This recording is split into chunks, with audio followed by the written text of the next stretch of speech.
잠시 잘 쉬셨습니까? 교육은 원래 힘듭니다. 그럼에도 불구하고 우리가 교육을 잘 받아야 우리가 교회에서 잘 봉사할 수 있을 것입니다.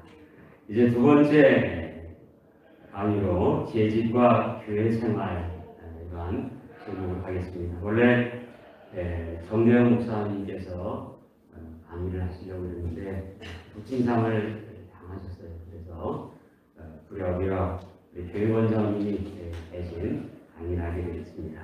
재직과 교회 생활 송태원 목사님께서 강의하셨습니다. 여기 나오실 때 박수로 같이 함께 환영하겠습니다.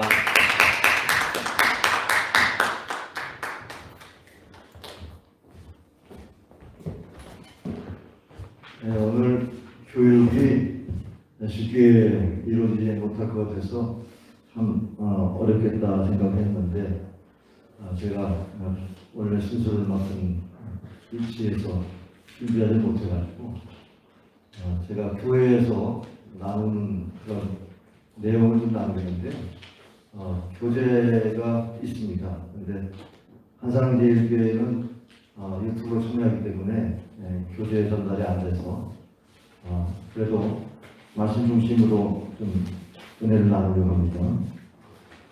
재직과 교회 생활 직원이 자기 정체성을 가져야만 그 교회 삶을 잘 감당할 수 있기 때문에 자기 정체성을 세 가지로 분류하고 싶은데 첫째는 중생의 비밀을 가지고 있어야 한다.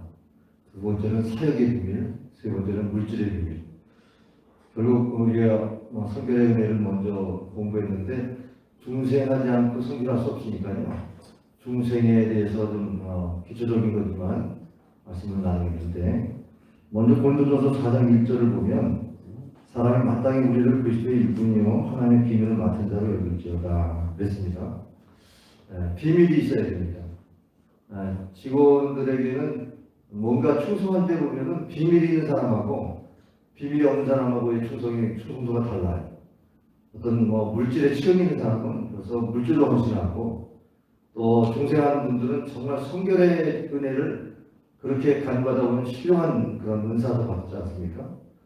또 사역하면서 또 충성에 대한 비밀들 이런 것들을 가져야만 직분을 잘 감당할 수 있으라 생각됩니다. 여러분 중생하셨습니까? 네. 아멘. 중생하지 않고 지금 목사님의 직분을 이렇게 또 피택 비울 수는 없죠. 요한복음 3장 3절 5절 말씀에 니고데모에게 한 말씀 거기 중생하지 않고서는 하나님을 들어갈 수 없다고 했는데 무엇과 무엇으로 거듭나야 된다고 했습니까? 물과 성령으로. 우리 물과 성령으로 거듭난다는 말씀을 우리 장로 인주 후보 자석께서 말씀하셨는데 오건호 집사님 감사해요. 그런데 이 물은 뭘까요? 물에 대해서 세례다, 물 세례를 의미한다 이렇게 생각하는 사람도 있어요. 근데 이제 그것은 물은 우리를 중생하게 하는 세례가 아니고 그것은 의식 세례고 그 양식이 하나님께 바로 나아간다고 하는 베드로전서 3장 21절의 말씀 보면은 그건 구원의 표시이긴 하지만 우리의 죄를 씻는 것은 아니다 그렇게 말씀하고 있기 때문에 물은 세례가 아닙니다. 천주교에서 세례라고 말하는 경우가 있어요. 근데 어떤 분은 또 물은 성령이다 이렇게 말씀합니다. 근데 물이 생수라고도 하고 그 생수의 은혜를 받는 사람 성령 충만한 것 그 근거도 요한복음 7장에 있어요. 우리 배에서 생수의 영이 흘러 넘친다고 하는 성령이라고 또 해석하니까. 그러나 이것이 말씀이라는 사실을 베드로전서 1장 23절에서 잘 알려주는데 거듭난 것은 썩어질 씨로 된 것이 아니라 하나님이 항상 있는 살아계신 하나님의 말씀으로 됐다고 했습니다. 이 때문에 말씀이 우리 안에 들어오면 변화가 되잖아요. 결국 이제 말씀으로 우리가 거듭난 것이다. 말씀에 임하면 우리 삶이 바뀌니까. 그래서 말씀이다라고 이렇게 여러분이 알고 계시고 이거를 제가 퀴즈로도 낼 수가 있습니다. 물은 하나의 말씀이다. 에베소서 5장 26절에도 물로 씻어 말씀으로 깨끗게 하사. 그래서 결국 이 말씀이 우리를 순결하게 하는 능력인데 물은 하나의 말씀이다. 여러분 기억하시기 바랍니다. 혹시 이제 신앙생활이 더디거나 거듭난 증거가 없는 분들은 이 말씀의 은혜를 받지 못해서 그렇죠. 자, 말씀의 능력을 경험해야 그리스도인이 누구이 됩니다. 말씀의 능력 가운데 백부장의 믿음을 보면 백부장이 하인 고칠 때 말씀만 하나 없었어. 말씀의 권위를 인정하니까 질병이 치료됐는데 그 즉시에 낫지 않습니까? 그러니까 말씀의 능력을 경험하는 우리 직분자가 되어야 되겠습니다. 말씀의 능력이 히브리서 4장 12절의 말씀에 보면 말씀은 운동력이 있다, 활동력이 있다. 하나의 말씀은 운동력이 있어요. 그래서 말씀이 막 우리를 움직이게 만들죠. 그래서 결국 혼과 영의 관절을 고수찔러 쪼개게 하지 않고 우리의 마음과 생각을 감찰합니다. 그런 말씀을 통해서 보면 그런 말씀이 우리를 변화시키는 게 맞습니다. 그래서 말씀이 은혜가 되어지고 말씀의 능력이 되시길 바랍니다. 제가 그 교재의 맨 마지막에 결론적으로 골로새 1장 23절을 제가 적어놨어요. 한번 여러분 골로새 1장 23절 한번 찾아보십시오. 유튜브로 참여하시는 우리 교우들도 한번 골로새 1장 23절을 찾아보시면 거기에 25절이군요. 골로새 1장 25절.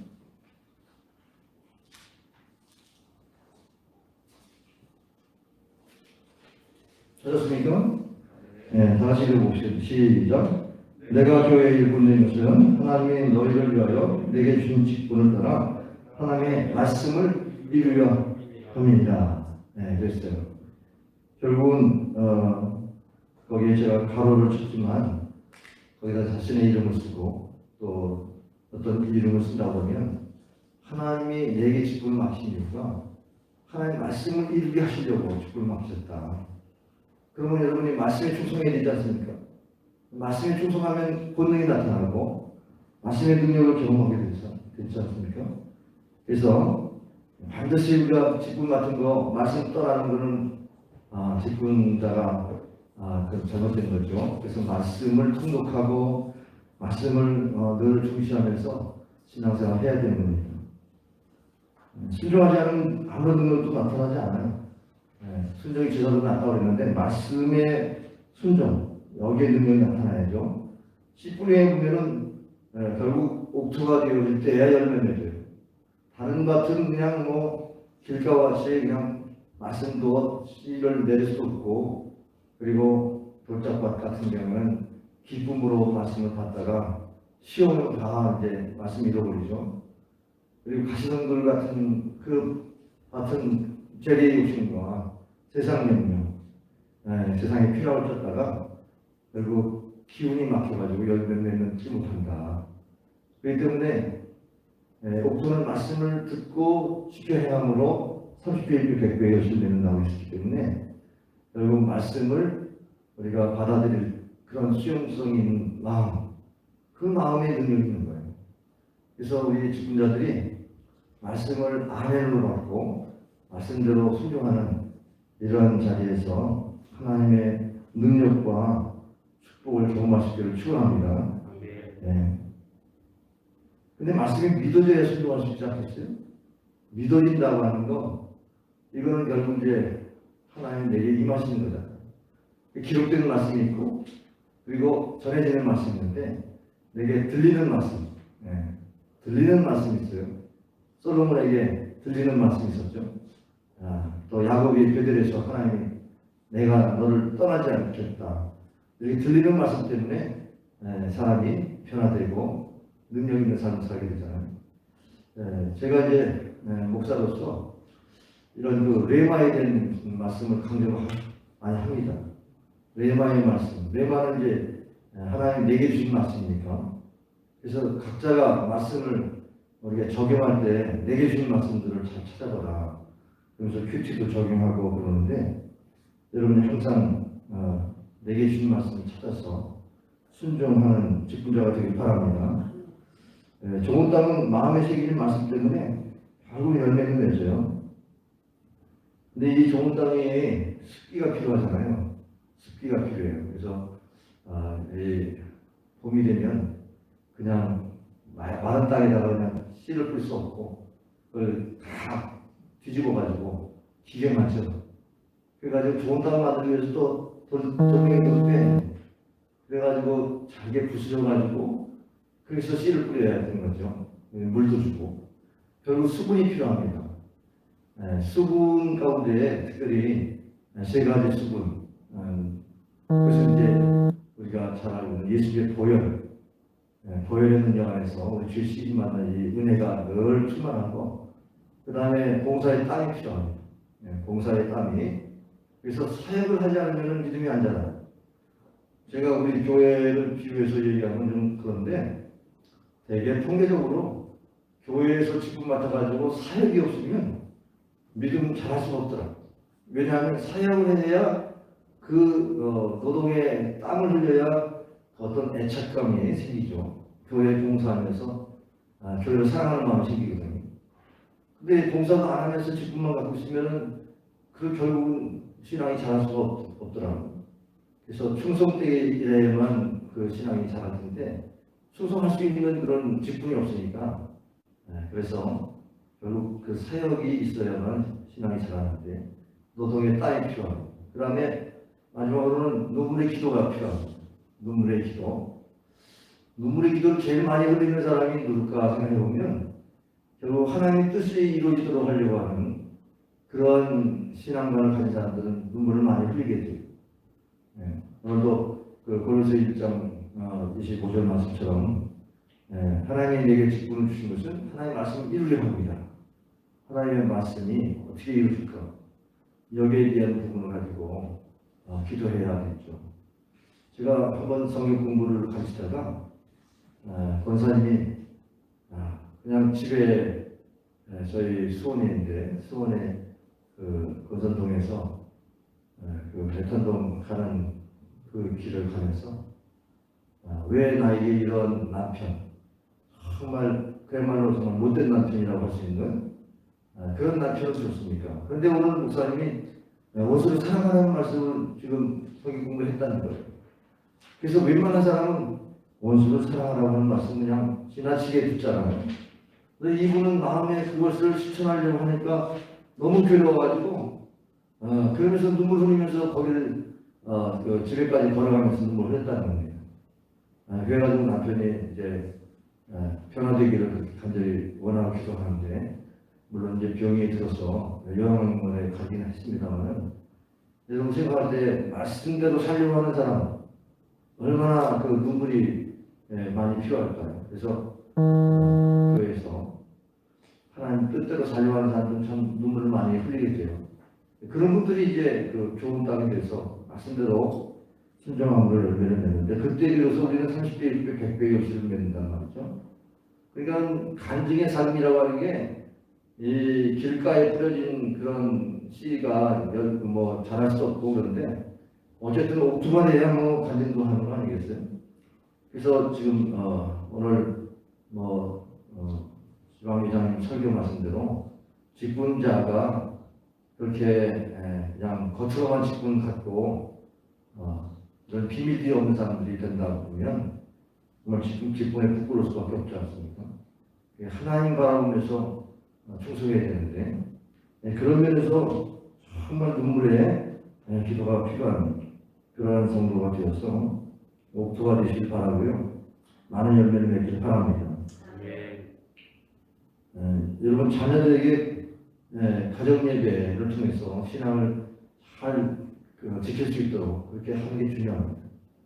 예레미야 32장 38절에서 40절을 보면은 하나님이 이스라엘 백성들을 그 바벨론 포로에서 돌아오게 하실 때에 약속하신 말씀인데, 그들이 진노 중에 하나님의 축복을 회복하는 그 방법이 뭐냐면 하나님을 경외하는 겁니다. 그 경외하는 것이 그 자손들까지 경외하게 만드는데, 우리가 하나님의 축복받는 그 자리에 있는 걸 보니까 항상 하나님이 하시는 거예요. 하나님 두려워하는 줄 알고 하나님 경외하게 만들어요. 근데 성경 말씀이 너무 정확해. 40절에 보면은 하나님이 그들에게 그와 그 자녀들에게 하나님 경외하는 마음을 주어서 복을 주신다. 말라기서 4장에 보면은 마지막 7절에 6절에 엘리야가 와서 아비의 마음을 자식의 마음을 아비에게로 돌리지 않으면 저주가 있을 것이다 이런 말씀하셨는데 그런 부모 세대들이 자녀들에게 신앙의 유산을 남기려고 힘써야 된다는 거예요. 근데 그렇지 못하니까 가정이 파괴되고 그래서 우리 부모들이 자녀들에게 신앙 교육하는 건 가정 예배를 통해서 해야 됩니다. 선교사님들이 실패하는 경우에 두 가지 개인 큐티, 개인 경건 시간 게을리하는 거, 또 하나는 가정 예배 게을리하는 거. 그러면 사탄이 가정을 공격하니까 다 무너지는 거예요. 근데 그 두 가지만 붙들고 정말 승리해서 선교사역을 크게 승리하는 그런 경우를 많이 봐요. 직분자가 되면요, 자녀들이 신앙생활 잘하지 못하면 그것처럼 괴로운 게 없습니다. 그렇지 않겠어요? 본인이 장로고 권사고 할 수 있었는데 자녀들이 교회를 못 나온다. 덕이 되겠습니까? 근데 그런 자녀들에게 신앙을 물려주려면 철저하게 가정예배가 필요해요. 가정예배 승리하시길 바랍니다. 저희 교회는 가정예배 때문에 제가 그 방송을 해요. 그래서 가정예배에 대한 것을 녹화해가지고 보내고 그러는데 어쨌든 간에 하여간 가정예배 이 시대에 더 잘 들을 수 있어요.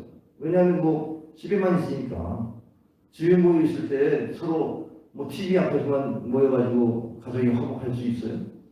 말씀으로 교제해야죠.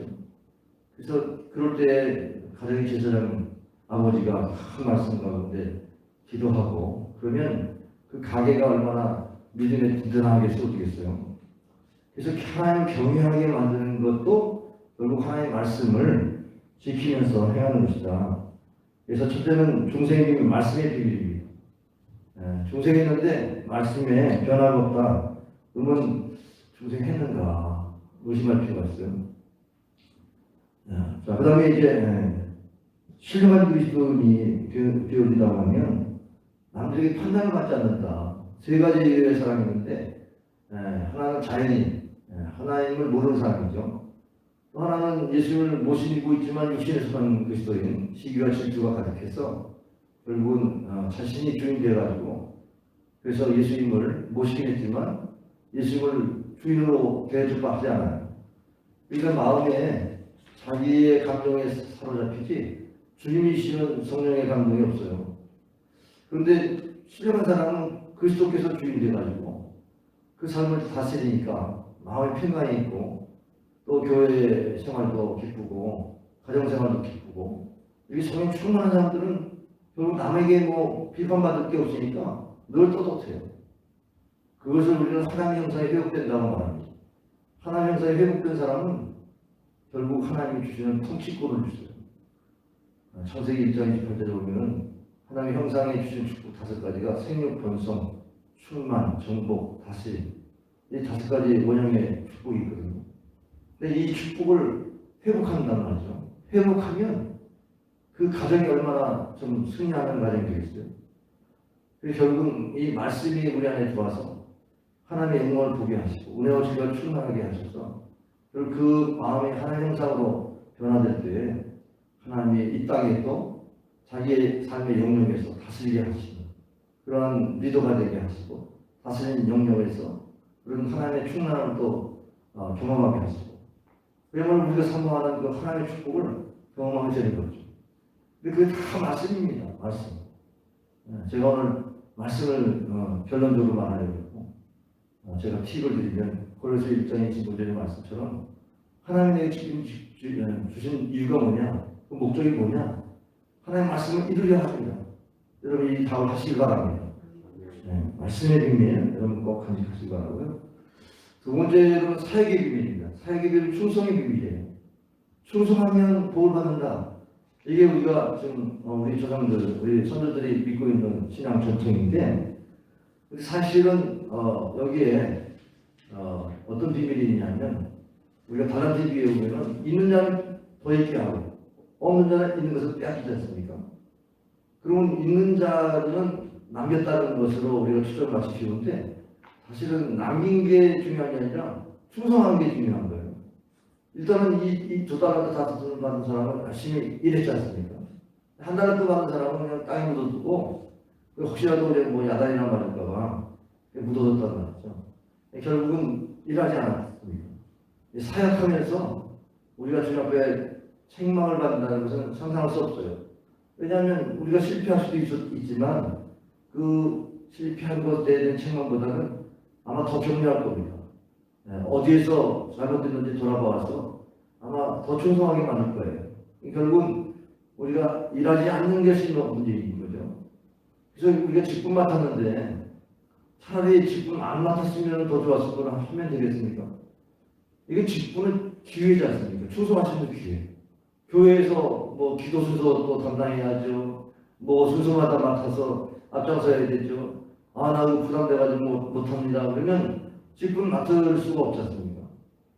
디모데후서 1장 12절에 보면 하나님이 우리를 충성되게 여기셔서 직분을 맡기셨지 충성했기 때문에 결과적으로 직분 준 거 아니잖아요.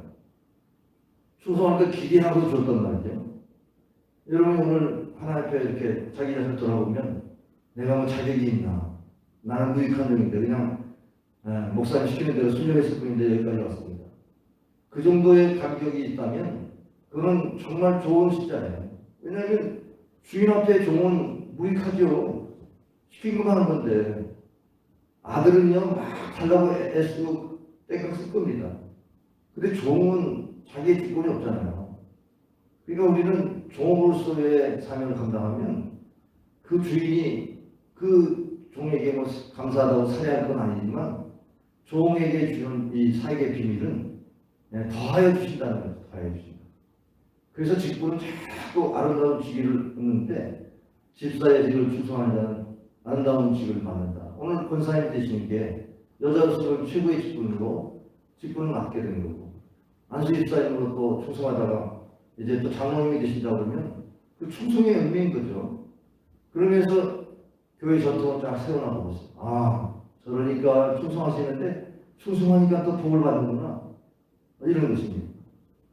우리 교회 집사님 한 분, 아까 우리 신서정 목사님이 그 문답 때 중생하고 성결했느냐 했을 때 네, 그랬다고 해서 한번 또 얘기하면서 눈물까지 흘릴 정도로 감격했다고 하는데 그 집사님 한 분 때문에 저희 교회에 와서 교육을 했어요. 왜냐하면 이분이 삼성을 다니니까 미국 출장이 딱 잡혔어요. 이 일정이.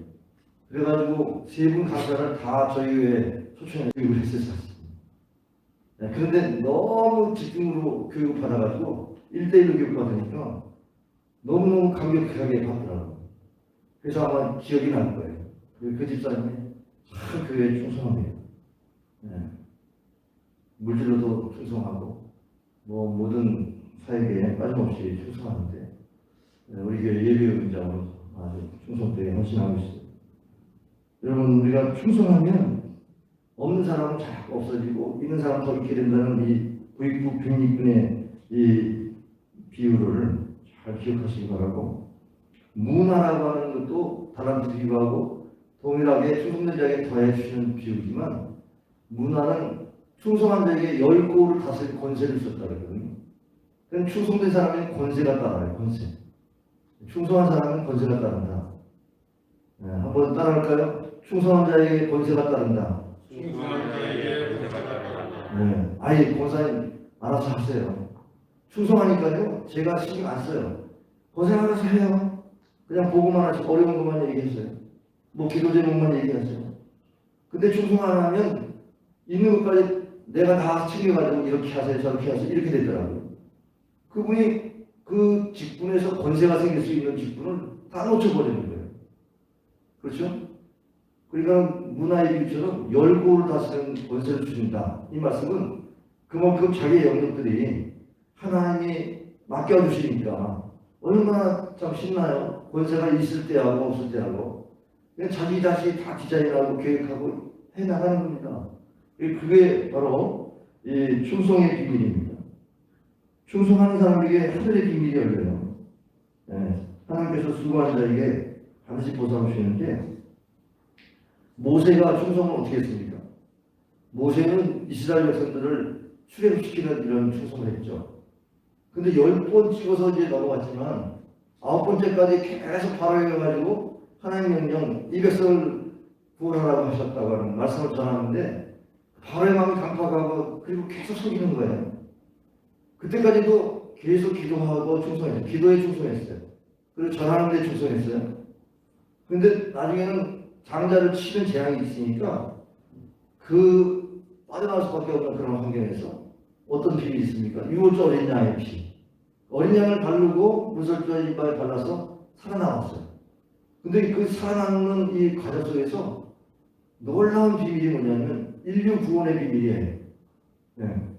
예수의 보혈로 우리가 구원받는 이 구원의 비밀. 그 고린도전서 10장에도 그 이스라엘 백성들이 바로 바다를 건널 때에 다 신령한 음료와 신령한 반석의 성 먹고 마셨다 하면서 그들이 세례를 받았다고 하잖아요. 그 출애굽의 사건을 세례로 비유하시면서 구원의 의미를 두었어요. 구원은 예수 그리스도의 피로 구원받는 거니까. 그 속죄의 비밀을 알았던 거예요. 충성하다 보면요 하나님의 말씀이 열립니다. 아 하나님의 말씀이 이렇게 연결되는구나. 네, 그래서 충성된 자에게 하늘의 비밀이 열립니다. 네, 교회에서 뭐 기도할 때 은사로 나타나는 비밀도 있지만 하늘의 비밀이 열리길 바랍니다. 네, 수고하는 자에게 반드시 보상이 있어요. 네, 빌립보 3장 19절에 보면은 하나님께서 그 그리스도 예수 그리스도 안에서 하나님께서 필요한 것을 채우신다고 말씀했고요. 그래서 결국은 충성된 자에게 주시는 이 하늘의 비밀들을 경험할 수 있기를 바랍니다. 그 다음에 이제 물질의 비밀입니다. 물질의 비밀은 11조의 비밀을 중심으로 말하면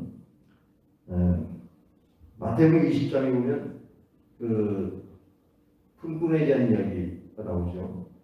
아침 9시부터 불을 받아가지고 8시간 일하는 사람하고 오후 5시에 불을 받아가지고 1시간 일하는 사람하고 똑같이 한 데나리의 그 보상을 했는데 한 데나리는 노동자 하루 품삯인데 8시간 일하는 사람은 더 많이 받을 줄 알았잖아요. 그런데 실질적으로 똑같이 줬다는 말이죠.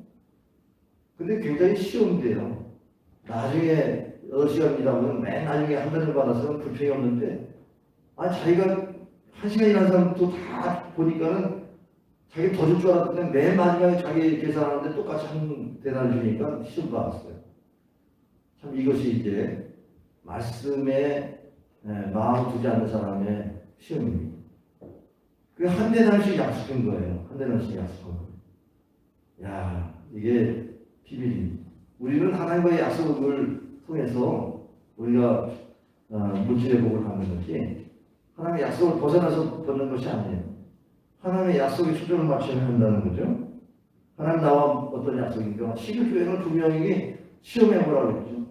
그 시험해보라고 했는데 하나님께서 자신만만하게 말씀하신 것은 이 11조를 온전한 11조라고 했는데 떼먹어요. 이거는 사회적인 재앙이에요. 이거는 이스라엘 백성들에게 하나님이 왜 재앙을 줬느냐? 11조를 도둑질해서 재앙이 있다. 사회가 어려운 것은 11조를 깨먹은 이스라엘 백성들 때문에 사회가 가난한 자가 있고 제사장들이 그 11조를 바치는 이 11조 제도를 지키지 않으니까 결국 레위인들이 결국 세상에 나가서 일을 해야 되고 이런 차원에서 보면은 이게 영적인 부족 가운데 하나님이 11조를 통해서 이 물질 세계를 다스리는 거예요. 10분의 9가 우리의 활용할 것이라고 생각하면 너무 감사하잖아요. 근데 이거를 쌓을 곳이 없도록 분나 시험해보라 그러죠. 근데 하나님께서 하늘의 고깔에 쌓여야만 이게 부어지지 쌓이지 않는데 어떻게 분나보라 그래서 우리가 드리지도 않고 11조의 축복을 받기로 해요. 그래서 11조는 세상에서 동록이 먹지 않는 누가 도둑질하지 않는 안전한 창고에 딱 들여드리는 거기 때문에 또 하나님께서 우리가 은행 잔고가 있으면 필요할 때 쓰는 것처럼 우리가 정말 필요할 때 하나님께 물질의 복을 주시는 거죠. 물질의 복을 이 11조에서 경험해야 됩니다. 요즘같이 이렇게 일자리 어렵고 생활이 어려울 때 이 11조의 약속들이 우리에게는 든든한 버팀목이 되는데 이건 뭐예요? 우리의 생활을 보장하는 거 아니에요? 책임지겠다는 거 아니에요? 예. 우리가 어떻게 이 물질을 관리합니까? 이 관리하기 어려운 시대에 하나님이 관리해 주시는 거 11조입니다. 그 11조가 자꾸 늘어나는 기쁨도 있어야지 11조 드리는데 부담 가지면 되겠습니까? 근데 이게 사실은 쉽지 않아요. 요한에서는 물질에 대한 이게 거듭남이 필요하다. 지갑이 거듭나지 않는 사람, 진정한 거듭나는 사람이 아니다. 최선을 다해서 많이 벌어라. 그리고 최선을 다해서 많이 저축해라. 그리고 최선을 다해서 또 그것을 쓰라고 말씀했는데 그런 면에서 우리가 최대한 잘 쓰기 위해서 하나님 영광을 위해서 쓰기 위해서 물질을 버는 것 이런 자세로다가 우리가 물질 관리를 해야 되는데 뭐 우리는 지금 쓰고 사는 게 바빠가지고 하나님이 우리의 부으시는 거에 대한 개념이 잘 없잖아요. 이럴 때 우리가 더 이런 물질의 비밀들을 가지고 세상에서 승리해야 될 줄 믿습니다. 자, 이제 한 페이지 넘기시면 교회 생활에 대해서 말씀드립니다. 교회 생활. 교회 생활은 첫 번째 예배 생활에서 우리가 바로 접수해 드려야 되겠습니다. 마태복음 4장에 보면은 예수님 시험 받은 기록이 나오죠. 예수님 공생을 시작할 때 예배로부터 시작되는데 그 사탄의 시험, 그 시험 받을 때 우리가 몇 가지 기억할 것은 첫째는 신앙 고백의 능력입니다. 사탄이 교회를 어떻게 흔들어대요? 신앙 고백 주는 것이 살아계 하나님 아닙니다. 이 신앙 고백하니까 천국 열쇠를 주었는데 그 천국 열쇠가 음부의 것을 흔들 수 없도록 천국 열쇠를 주셨다고요. 그럼 열쇠는 내가 갖고 있는 거예요. 사탄이 우리에게 무슨 열쇠를 주는 것도 아니고 내가 이 땅에서 풀면 하늘에서 풀리는 이 천국 열쇠를 갖고 있어요. 근데 여러분이 세상에서 풀려고 그러고요. 안 풀려요. 왜냐하면 교회의 음부의 것을 흔들 수 없도록 열쇠를 줬기 때문에 교회에서 풀어야 돼요. 근데 대개는 우리가 직분 받아서 생활하다 보면 교회에서 묶여있는 경우가 많아요. 사명에 묶여가지고 신앙생활 제대로 못하는 경우가 많아요. 결국 우리가 예배가 안 되는 화목한 상태에서 예배를 드려야 되는데 그렇지 못하는 거 이런 부분들이 다 예배 생활에 문제가 되거든요. 그렇기 때문에 결국은 이 교회 생활에서 신앙 고백을 통해서 청열쇠를 잘 활용하고 기도하면서 하나님의 풀어주시는 역사, 이 땅에서 풀리는 역사 이런 것을 경험하길 바랍니다. 그리스도라는 이 단어는 기름 부음 받은 자라는 뜻인데 거기에 삼중직이 있죠. 왕, 선자, 제사장. 그럼 우리 구원에 대한 의미를 말할 때 제가 이거 퀴즈 문제로 내고 싶은 건데 그리스도는 기름 부음 받은 자라는 뜻인데 거기에 삼중직이 뭐냐? 그러면 대답할 수 있죠. 왕, 선지자, 제사장. 거꾸로 해도 돼요. 제사장, 선지자, 왕 해도 되고요. 근데 그러면 구원이 뭐냐? 그러면 세 가지를 거기다 붙여가지고 구원에 대한 의미를 말하면 돼요. 제사장으로서의 그리스도는 내 죄를 십자가에서 담당하셨다고 하는 죄의 사함의 은혜. 그래서 죄의 사함이 구원입니다. 그래서 골로새 1장 13절에 보면 죄의 사함, 구원 곧 죄 사함을 받았다. 그래서 우리가 죄의 사함이라고 하는 것 이게 제사장으로서의 그리스도를 믿기 때문에 죄 사함을 받는 거예요. 두 번째로는 선자입니다. 선자는 우리의 길을 안내하는 자잖아요. 그래서 말씀을 통해서 우리가 길을 안내는 것 같아요. 그래서 우리는 우리의 미래에 천국에 갈 수 있게 됐다. 우리의 영원한 길을 예수 그리스도 그런 좋은 그리스도시여 할 때에 우리는 예수로 말미암아 하늘나라에 갈 수 있죠. 길이요 진리요 생명 되신 예수 그리스도께서 천국 인도하시니까 우리는 천국 가게 됐다. 이게 구원의 의미예요. 그 다음에 이제 왕으로서는 왕은 다스림의 권세를 갖고 있기 때문에 사탄을 다스리죠. 그래서 사탄에서 자유케 됐다. 이게 구원의 의미예요. 그 세 가지 의미를 사도 바울이 그 벨릭스가 가요 하면서 간증하고 그렇게 할 때 세 가지 의미를 분명히 말합니다. 사도행전 26장에 보면 빛 가운데서 어둠에서 건져주시고 어둠에서 건져주시는 것 이게 사탄에서 건지심을 받는 것. 그리고 그분이 나의 죄를 용서하시고 사신 이방의 사도로 부르셔서 하나님께 소명받은 것. 그게 다 구원의 의미를 담고 있어요. 그러니까 우리가 이제 이 복음을 가지고 이 그리스도라고 하는 기름 부으심에 대한 고백을 가지고 여러분 기름 부으심 달라고 기도하잖아요. 그 기름 부으심이 뭐예요? 예수 그리스도가 기름 부으심을 받은 그 직분에 합당한 능력이 나타나는 거예요. 지금 사탄을 쫓아낼 때 예수 그리스도의 기름 부으심이 그 왕권이 임하면 사탄이 따라가는 것이고 우리 인생길이 막막할 때 기름 부으심이 있으면 길이 열리고 우리의 앞길이 또 환히 볼 수 있는 그런 영안이 열리고 이게 다 기름 부으심의 축복이거든요. 죄사함 받는 것도 마찬가지죠. 그러니까 이런 그리스도에 대한 신앙 고백을 가지고 예배를 드려야 된다는 거죠. 우리는 예수 그리스도의 이름으로 기도하고 예수 그리스도의 이름을 통해서 우리가 예배된다고 할 때 이런 신앙 고백을 가지면요 사탄이 우리를 미혹할 수도 없고 넘어질 수 않죠. 그리고 예수님께서 시험을 이길 때 말씀을 이겼지만 마지막에 하나님만을 경배할 때에 사탄이 들어갔어요. 하나님을 경배하는 자리에 사탄이 근접할 수 없죠. 그러니까 우리는 정말 찬양을 통해서 하나님을 경배해야 돼요. 찬양과 경배의 차이가 뭐죠? 경배는 하나님의 성품을 높이는 거죠. 찬양은 하나님이 하시는 사역을 우리가 또 찬양하는, 노래하는 거죠. 그래서 우리는 경배의 자리로 나가면 그 자리는 하나님 보좌 앞에 나가는 것이기 때문에 사탄이 근접할 수 없다. 그래서 찬양이 살아야 되죠. 그래서 우리가 직분을 맡아서 교회에서 찬양의 뜨거운 그런 영성을 가지고 예배자로 서길 바랍니다. 또 그리스도라고 하는 이 신앙 고백, 그리스도가 무슨 뜻이에요? 세 가지 직분, 선중직, 뭡니까? 말씀해 보세요. 왕, 선지자, 제사장. 그 세 가지 선중직에 대해서 분명히 고백하고 여러분 신앙생활 때 예배 속에서 승리가 있습니다. 자, 복음의 비밀. 복음의 비밀은 영적인 전쟁이 있는데 마가복음 4장 13절 25절 씨뿌림의 기회에 대해서도 말씀하고 있는 거예요. 근데 거기 보면 말씀 때문에 시험받는 거예요. 말씀 때문에 시험받는 것은 말씀의 은혜를 받으니까 사탄이 공격했다는 뜻이죠. 그래서 제가 이 말씀이 중요하다고 했지만 말씀을 지키는 데에는 반드시 영적 전쟁이 있어요.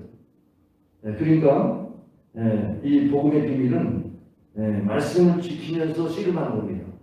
말씀을 지키면서 영적 전쟁하는데 전신과 피가 뭐죠? 구원의 투구를 쓰고 구원의 확신을 가지고 생각이 변들지 않도록 그의 의의 흉변을 붙이고 내가 믿음으로 의롭다고 받았다고 하는 이 신앙 고백을 가지고 내가 행위로 승부받은 게 아니잖아요. 그래서 늘 가슴은 항상 믿음으로 충만해야 돼요. 믿음의 고백이 가슴에서 나와야죠. 머리에서 나오면 안 돼요. 그래서 가슴에서 고백하면서 그 다음에 진리의 허리띠 이거는 우리가 늘 말씀으로 무장하고 있어요. 그 말씀으로 우리가 봉사하고 충성하는데 그 다음에 이제 전도의 발걸음 그래서 전도하면서 믿음의 방패와 성령의 검인데 이때 성령급은 칼집을 생각하면 금방 알 수 있어요. 칼이 나오려면 칼집이 녹슬면 이게 제대로 나오겠어요? 평상시 칼집에서 칼 딱 뺄 때 폼나게 싹 빼야 되거든요. 근데 안 빠지면은 사탄이 그 사이에 공격한다고. 그래서 우리가 성령의 충만, 말씀의 충만, 언제든지 사탄을 공격할 때 생각나는 말씀이 있어야 되잖아요. 그렇기 위해서 우리가 성령의 검이 필요합니다. 이 성령의 검은 예수님께서 집안에 이렇게 그냥 하나님을 뜨겁게 믿지 못하니까 차라리 불안해서라도 불 붙기를 원한다. 성령의 불 붙기를 원한다. 주님께서 그렇게 말씀하셨던 거예요. 그러니까 성령의 불이 붙은 사람은 이 가정을 다 사탄의 공격에서 이겨낼 수 있는데 이게 성령의 불이 안 떨어지는 사람들은 그냥 가정의 문제가 있어도 해결 못하고 여러분이 무슨 문제를 해결하는 힘이 없어요. 그때 말씀을 빼내야 되는데 말씀이 생각나야 되는데 말씀의 검을 가지고 여러분이 사탄을 결박하고 승리할 수 있기를 바랍니다. 그래서 영적 전쟁, 예배 생활은 항상 영적 전쟁에 우리가 늘 참여해야 된다.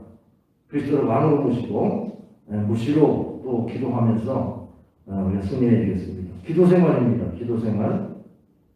정령으로 구하는 기도 생활이 아니죠. 정령으로 구하면 하나님 듣지 않으신다고 했는데 하나님 뜻대로 구해야만 하나님 듣으신다고 했죠. 그러면 하나님 뜻대로 구하시는 그런 훈련을 해야 되지 않습니까? 그거는 먼저 그 나라와 그 일을 구하는 거예요. 먼저 그 나라와 그 일. 근데 먼저 그 나라와 그 일을 구하는 좋은 방법은 교회입니다. 교회는 하나님 나라를 완성하기 위한 기관이기 때문에 교회에서 무슨 뭐 개인의 뭐 연단을 위해서 뭐 기도하는 거 그런 건 없잖아요. 교회 공동체의 기도 제목은 다 하나님 나라가 이 땅에 이루어지기 위한 기도잖아요. 그러니까 우리가 교회를 위해서 기도하자. 그러면 우리 직분자들이 앞서서 그런 부분들을 이뤄내려고 기도하시면 목사님과 부흥이 하나 되고 목사님의 목회 철학과 연결이 될 수밖에 없어요. 그럼 언제든지 우리 직분자하고 목사님과의 거리는 이 먼저 그 나라와 그 일을 구하는 그 안에서 다 연결되지. 그걸 벗어나면요 목회자와 거리가 멀어져요. 교회에서 시험 드는 걸 보면 목사님의 목회 철학은 하나님 나라가 이 땅에 이루어진 거죠. 신학교에서 설문조사했는데 자 평신도들은 어떤 것을 생각하고 교회에 나옵니까 하면 뭐 자기의 문제를 해결하기 위해서 교회에 나온다는 거예요. 90%가 자기 문제 해결을 위해서 교회에 나온대. 근데 목회자는 90%가 하나님 나라가 이 땅에 이루어지기 위해서 목회한다는 거예요. 그게 얼마나 큰 차이가 있는 거예요. 그러니까 목사님과의 관계에 특별히 우리 직분자들이 더 긴밀해지려면 하나님 나라를 위해서 구하는 그것이 먼저가 돼야죠. 뭐 그 훈련 많이 받으셨을 거예요. 뭐 하나님 중심, 하나님 제일주의, 또 뭐 교회 중심, 목사님 중심, 뭐 그러면서 목사님 자랑, 뭐 그러면서 이런 훈련 받으셨죠.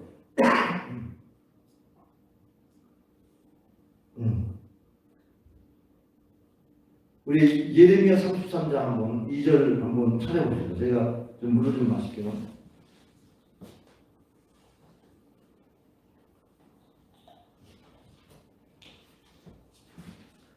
그래도 제가 시간 배분을 잘하고 있는 것 같아요. 지금 40분인데 한 10분만 더 하고 마치겠습니다. 예레미야 33장 자 2절 찾으셨습니까? 다 같이 한번 읽어볼까요? 시작. 이를 행하시는 거와 그것을 말씀하시는 성취하시는 그의 이름을 경하나니가 기가 아멘.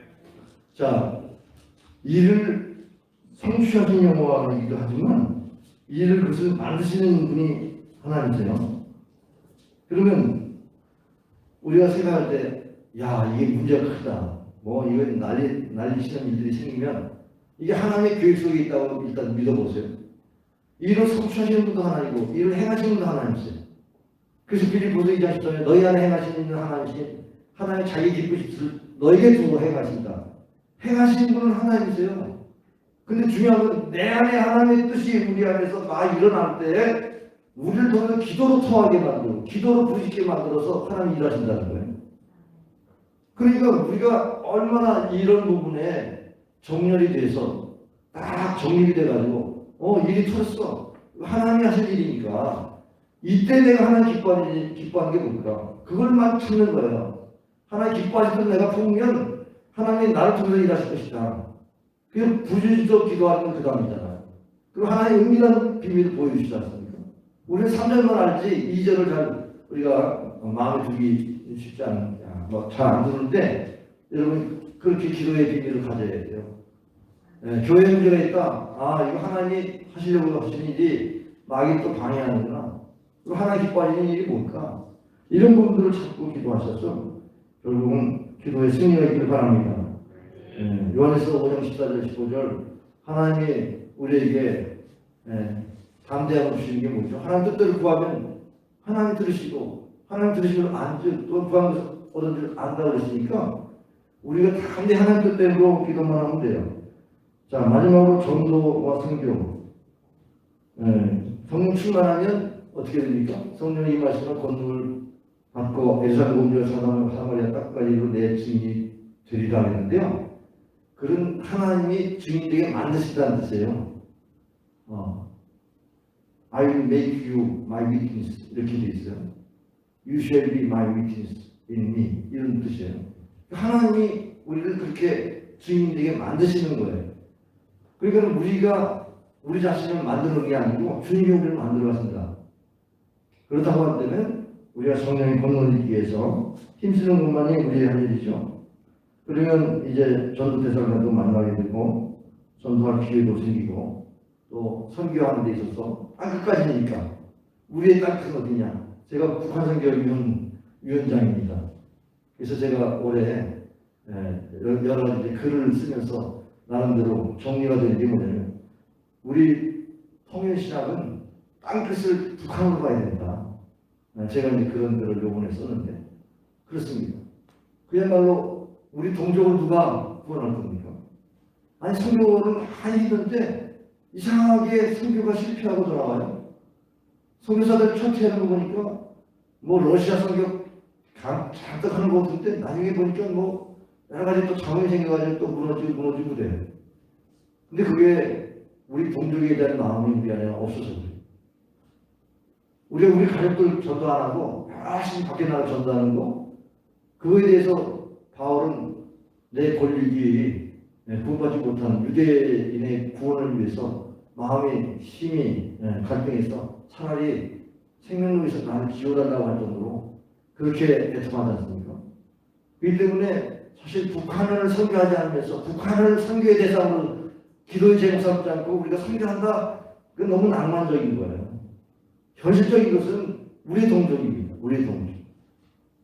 저는 북한 선교에 부름이 있어요. 그래서 북한 선교를 감당하려고 애를 쓰는데 우리 교회들이 우리 동족들을 구원하는 일에 힘써야 됩니다. 더군다나 이 통일에 가까운 시대에 저는 어제 지연아 선교사의 간증을 제가 들었는데 이분이 탈북하면서 다시 북송돼가지고 그 수용소에서 고문받고 뭐 이런 과정이 있었어요. 근데 이제 인신매매 부분에 있어서 이제 임신이 돼가지고 북송돼가지고 북한에서 그래서 이제 적출하는 거예요. 아기 적출하는데 뭐 집게로 뭐 마취도 없으면 적출해내가지고 핏덩어리를 빼내는데 거기서 통곡을 하는 거예요. 그분이 신앙이 있는데 하나님을 원망한 거죠. 하나님 이렇게 할 수 있습니까? 통곡하는데 하나님 음성이 들렸어요. 왜냐하면 내 아들이 죽는 것에 아픔이 그렇게 있냐? 하나님이 내 아들이 십자가에 죽을 때 나도 얼마나 아팠는지 모르겠다. 이 음성을 듣고 그분이 원당을 내려놨다. 여러분 이런 사건을 통해서 그분은 유엔의 인권 그런 위원회에 가서 또 자기의 그런 간증을 통해서 북한을 살려내는 그런 작들을 합니다. 그렇기 때문에 이런 얘기를 들으면 우리는 상상할 수 없는 하나님의 손길이 그 땅 가운데 있거든요. 그것이 우리에게 신앙이 나태해지지 않는 방법이에요. 땅끝이 있어야 오늘도 깨어서 기도하고 주님이 마지막 때까지 땅까지 복이 증거되는 주님이 오신다고 했으니까 그래서 땅끝까지 선교의 비밀을 가지고 우리가 나아가야죠. 지금 알리아 운동을 통해서 이스라엘에 돌아오는 유대인들이 많아요. 그들은 다 크리스천들. 해외에서 그 유대 땅에서는 그런 그 유대교에 의해서 지배당하는 그런 사회에서는 크리스천이 될 수 없지만 그러나 밖에서 들어오는 유입되는 크리스천들 그런 메시아 주들이 이스라엘을 회복시키고 있어요. 근데 제가 1년 전에 그 에티오피아 크리스천들이 이제 유대에 돌아온다, 알리아 운동한다 그래가지고 헌금도 하고 했는데 이번에 3억을 들여가지고 돌아왔어요. 유대 땅에 예루살렘 돌아왔어요. 이 회복입니다. 이스라엘 회복. 이 선교의 비밀이 우리가 이렇게 땅끝을 정하고 나가면요 막 열려요. 지금 우리가 뭐 지금 우리 시대 보기 어렵잖아요. 근데 하나님 친구 이 팬데믹 상황에서 일했어요. 하나님을 찾는 사람들. 마지막 때 주의 이름을 부르는 자들은 구원을 얻으리라. 주의 소리 한 번 못하고 죽는 사람은 많겠습니까? 근데 이게 주의 이름을 부르는 사람들이 참 우주수 막 일어날 때 그것이 마지막 엔드타임 아니에요. 마지막에 하나님께서 구원의 역사를 완성하는 그때. 바로 그런 땅끝의 개념이 우리 안에 있는가. 네, 그것을 가지고 우리가 전도 생활을 해야 되고요. 봉사 교제 생활은 여러분이 교회 생활 잘 하시고 서로 나눔과 서로에 가진 다스가지 맡기니 필요하지 않으면 때가 있는 키 거두리라. 여러분이 성도의 교제를 더 나누시고 교회 안에서 나눔 생활을 통해서 봉사하시고 승리하시기 바랍니다. 기도하겠습니다. 하나님 감사합니다. 혹은 장로로, 혹은 안수입자로, 혹은 권사로 주님께서 불러주시어서 이제 오늘 교육을 통해서 다시 한번 어떻게 직분자의 생활을 하고 어떻게 교회 생활을 잘할 것인가에 대한 말씀을 들었습니다.